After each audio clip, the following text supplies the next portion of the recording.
Bueno, buenas tardes para todas y para todos. Estoy un poco afónica, así que les pido disculpas. La presentación que traje para compartir con ustedes hoy trata sobre el manejo de suelos en cultivos a campo y en específico sobre un experimento de largo plazo que está instalado en el sur, en Niña Las Brujas, cuyo objetivo es evaluar manejos que recuperen la salud del suelo, para así poder, con la información allí generada, construir sistemas hortícolas más sostenibles. Este experimento se instaló sobre un suelo que está severamente degradado y estamos trabajando sobre 3 módulos, que son los que aparecen allí en la foto. Los manejos que evaluamos se construyen en función de 3 factores. En función del laboreo, que puede ser laboreo reducido o laboreo convencional. La diferencia aquí más grande es la frecuencia de intervención en el suelo, que en el laboreo convencional intervenimos 2 veces al año, y la intensidad de uso. En el laboreo reducido utilizamos otro tipo de maquinarias. Luego, por otro lado, hacemos jugar la fertilización, que en algunos tratamientos es química y en otros tratamientos es orgánica, a través de estiércol aviar o compost. Y por último, tenemos el uso o no de abonos verdes simples o abonos verdes a base de una sola especie. La combinación de estos tratamientos nos dan como resultado, de estos manejos, nos dan como resultado 5 tratamientos. O sea, no tenemos todas las combinaciones que pueden surgir de esos 3 factores, pero sí los principales contrastes que nos interesan estudiar. Entonces tenemos, por ejemplo, un manejo convencional, a base de laboreo convencional y fertilización química, el violeta, el primero que ahora está cambiado el color, el azul. Después tenemos un manejo convencional mejorado, que ahora sí, el violeta, que es laboreo convencional, pero con fertilización orgánica y un abono verde picado y enterrado. Y luego tenemos 3 manejos alternativos que tienen en común el laboreo reducido, con la combinación de diferentes enmiendas orgánicas y con el uso de abonos verdes, pero en este caso acamados, se dejan en superficie. Entonces, independientemente de estos tratamientos, que estos tratamientos operan en cada uno de los 3 módulos, tenemos una rotación de cultivos que dura 9 años. Esa rotación está compuesta por 3 fases productivas, que son: primero arranca con 3 años de cultivos hortícolas de verano, alternada con abonos verdes de invierno, 3 años de cultivos hortícolas de invierno con abonos verdes de verano, y por último, una fase de descanso donde instalamos una pradera. Y durante esos 3 últimos años no se hacen tratamientos, se instala una alfalfa y se hacen los cortes que requiere, pero no hay diferenciación entre tratamientos. ¿Qué evaluaciones hacemos sobre este ensayo? Bueno, medimos un montón de variables. Por supuesto que evaluamos el suelo en todo lo que hace a la salud del suelo, o sea, medimos propiedades químicas, propiedades físicas y biológicas, como por ejemplo la resistencia a la penetración, la densidad aparente o la porosidad, medimos nutrientes a través de análisis de suelo, medimos pH, el carbono orgánico que tienen esos suelos y también diferentes indicadores de la actividad biológica del suelo, como el carbono lábil, la respiración o la actividad enzimática. Luego de que hacemos esas evaluaciones del suelo, por supuesto que medimos qué pasa con los cultivos, porque nos interesa mantener o recuperar las condiciones del suelo, pero también que la producción se pueda sostener en el tiempo sobre esos manejos evaluados. Entonces, bueno, vemos cómo crecen los cultivos, cómo se implantan, cómo se desarrollan, qué rendimientos alcanzan, cómo es la calidad del producto que estamos obteniendo allí. Todas estas variables nos generan un conjunto de datos muy grande. Una de las formas que tenemos para poder interpretar todo ese montón de datos de forma interrelacionada es una herramienta que se llama análisis de componentes principales, que es lo que les voy a mostrar ahora, que lo que nos permite es agrupar los datos y reducir la dimensionalidad de todas esas variables, y nos agrupa los datos para permitirnos ver patrones o agrupaciones, que es lo que vemos allí en pantalla. Yo acá les presento un PCA por módulo. Cada uno de esos módulos, que no les dije en la primera diapo, están en un momento distinto de la rotación. Por ejemplo, el módulo 1 es el más antiguo, comenzó en 2012. Y su historia de uso es 12 años de ensayos, pero esos 12 años se componen de 9 años de cultivos hortícolas alternados con abonos verdes de invierno y sus manejos respectivos adentro, y 3 años de pradera. Por otro lado, el módulo 3 tiene 6 años de historia, porque se instaló unos años después, y tenemos, desde que arrancó, tiene 6 años de esos cultivos alternados con los abonos verdes y los manejos que les contaba. Y por último, el módulo 2, que si bien empezó en el mismo año que el módulo 3, tiene 3 años de esa misma secuencia, pero 3 años de pradera, o sea, de descanso. Entonces, ¿qué podemos ver ahí? Bueno, en el módulo 1, por ejemplo, la elipse azul, que vemos que es la que se separa más del resto de los tratamientos, se corresponde con el manejo convencional. Cada una de esas elipses representan a los tratamientos que les contaba, se mantienen los colores. Entonces, en ese módulo, que es el que tiene más historia de estos manejos que estamos evaluando, vemos que hubo una evolución diferencial de los suelos en función de los mismos. Allí las elipses están agrupadas, principalmente son los tratamientos que se le ha agregado materia orgánica. Sin embargo, el manejo convencional, les recuerdo, era laboreo convencional y fertilización química. Por otro lado, si vemos el módulo 3, vemos que hay una evolución diferencial entre esos manejos, pero tienen esas elipses muchas áreas en común. Entonces, bueno, el proceso ha sido más parcial, por mayor años de ensayo. Y por otro lado, el módulo 2, a este momento, no tenemos una diferenciación clara. Tenemos todas las elipses solapadas, por lo cual esos suelos por ahora no se están diferenciando mucho. Entonces, bueno, son resultados bastante interesantes para poder responder a una de las preguntas que tenía el ensayo en sus comienzos. Si era posible recuperar un suelo, en este caso un suelo muy degradado, con diferentes tecnologías. Entonces, en este caso vemos que a partir de 6 años empiezan a haber diferencias, y hoy, con 12 años de estos manejos acumulados, esas diferencias se acentúan aún más. Entonces, bueno, vemos que hay una evolución diferencial y que se evidencia un proceso de cambio en estos suelos.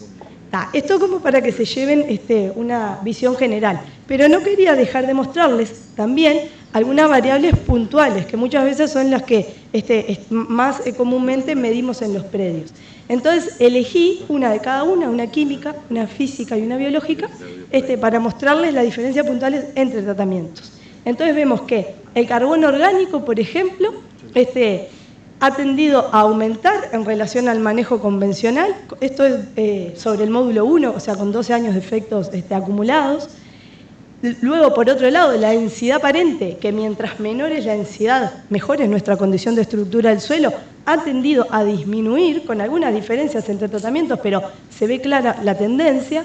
Y por otro lado, les presento el carbono potencial oxidable, que es un indicador de las propiedades biológicas del suelo, que es la parte del carbono más disponible para los microorganismos, y ahí vemos claramente que en los manejos con agregado materia orgánica y laboreo reducido, la diferencia es bastante clara, que se ha incrementado. Entonces, bueno, podemos decir que la salud del suelo mejora con el laboreo reducido y con el agregado de materias orgánicas a través de diferentes fuentes, sea con el uso de abonos verdes, estiércoles, en este caso aviar o compost. Ahora, a nosotros nos interesa, como les decía, mejorar esos suelos, pero también sostener la producción que el productor y la productora viven de eso. Entonces nos interesa que eso no decaiga. Entonces ahora les voy a presentar qué rendimientos obtuvimos en los últimos 2 ciclos de trabajo, que si bien es bastante a veces arriesgado en ensayos como mostrar un resultado de rendimiento, lo vamos a discutir para poder interpretar por qué obtuvimos lo que obtuvimos.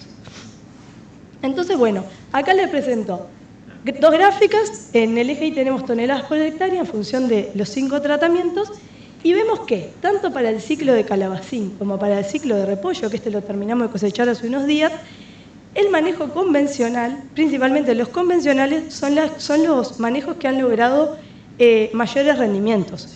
Pero ojo, son rendimientos bajos, o sea, sobre suelos degradados obtenemos rendimientos bajos. Habiendo dicho eso, si vemos la comparación entre tratamientos, son los convencionales los que han tenido mayor rendimiento. Y los manejos más alternativos han visto perjudicado de forma severa sus rendimientos.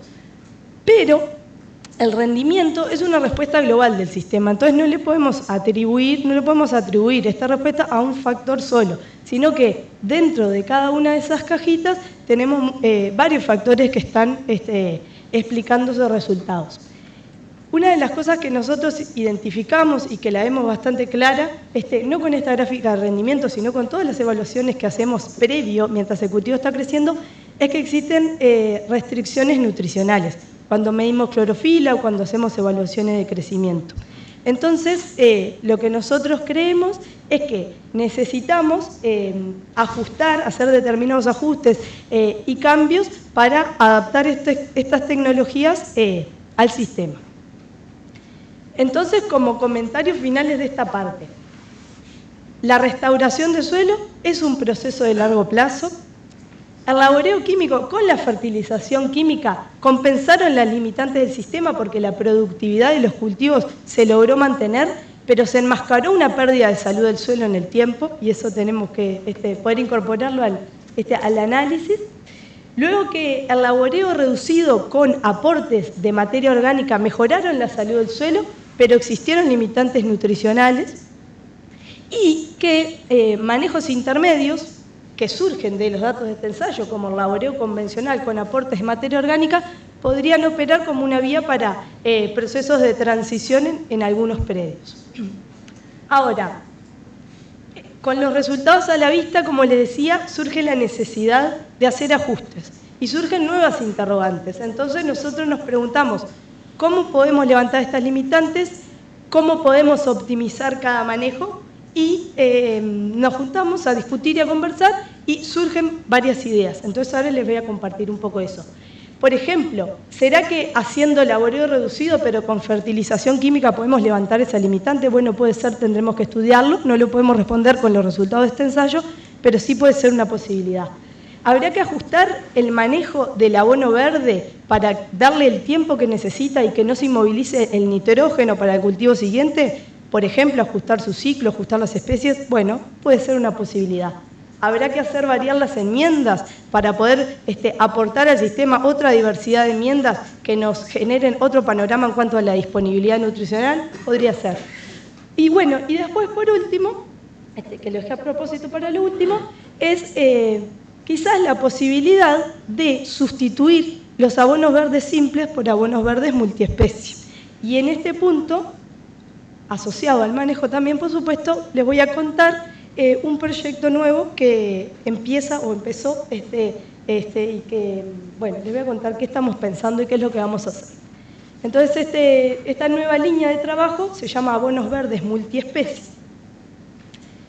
Los abonos verdes tienen muchos beneficios, que están vastamente reportados y que muchos de ellos ya se conocen. Sobre, por supuesto, las propiedades del suelo, pero también sobre el impacto de los cultivos. En Uruguay, según datos nacionales, por lo menos el 10% de los predios utiliza esta tecnología en su sistema. Y en función de la encuesta que comentaba Cecilia, que hicimos a técnicos y técnicas hortícolas de acá de Uruguay, pudimos saber que el 90% de esos abonos verdes se hacen en función de una sola especie. Y en especial es la avena, una gramínea, la avena. Entonces, bueno, sabemos que cada una de estas especies tienen diferentes beneficios, pero no todas los tienen todos. Las gramíneas, por ejemplo, nos aportan una cantidad muy grande de biomasa, pero no de buena calidad. Las leguminosas nos fijan nitrógeno al sistema y eso nos podría mejorar la calidad de la mezcla para levantar esta limitante de disponibilidad de nutrientes. Y por otro lado, las crucíferas podrían llegar a operar como biofumigantes. Acá en Uruguay no se utiliza tanto, pero en otros países es una tecnología que se trabaja bastante con un foco sanitario. Entonces, bueno, la propuesta entonces es comenzar a estudiar los abonos verdes multiespecie, para con ellos buscar sinergias y complementariedades a través del incremento de la diversidad de esa tecnología. Pero necesitamos para eso hacer el foco en cómo se formulan, qué criterio de formulación yo necesito, cómo manejar esa mezcla, cómo se adaptan a los distintos sistemas. Entonces, bueno, esta nueva línea de investigación que va a comenzar tiene como objetivo evaluar esas mezclas y obtener criterios para formularlas, como también estudiar qué impacto tienen en el cultivo y en el suelo.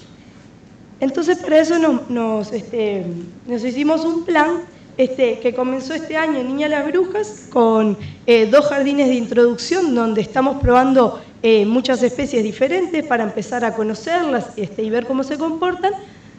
Para el año que viene comenzar a hacer ensayos más formales, tanto de primavera-verano como de otoño-invierno, ya ahí con más la rigurosidad científica, y a partir de ahí poder detectar al menos 1 o 2 mezclas promisorias para después llevar a campo y estudiar en algunos cultivos modelo. Las evaluaciones que se van a hacer allí, bueno, vamos a ver cómo se implantan las mezclas, cómo crecen esas especies juntas, una ahoga a la otra, o yo logro una densidad que pueden crecer todas de forma exitosa y de eso puedo aprovechar todos sus beneficios. ¿Qué cobertura de suelo tienen? ¿Compiten bien contra las malezas o no compiten? ¿Qué ciclo tienen? ¿Se adaptan a mi sistema de cultivo o no? ¿Llego con una buena producción de biomasa o no? ¿Qué calidad tienen? Y bueno, y por supuesto, lo que les comentaba de cómo influyen en las distintas propiedades del suelo. Como producto final, a través de series técnicas, cartillas o fichas, vamos a estar compartiendo, después que termine este proyecto, propuestas de mezclas, propuestas de cómo manejarlas y adaptación a los cultivos y evidencia de los beneficios en nuestras condiciones. Y bueno, por ahí lo que tenía para compartir. Último comentario, todos estos trabajos, no trabajo yo sola, es un equipo muy grande que está trabajando mucho allá en Niña Las Brujas. Adriana Reggio está por allí, que ella es parte fundamental de este trabajo, así que bueno, en representación de ellos me toca presentar a mí, pero es un trabajo de todos. Así que bueno, muchas gracias.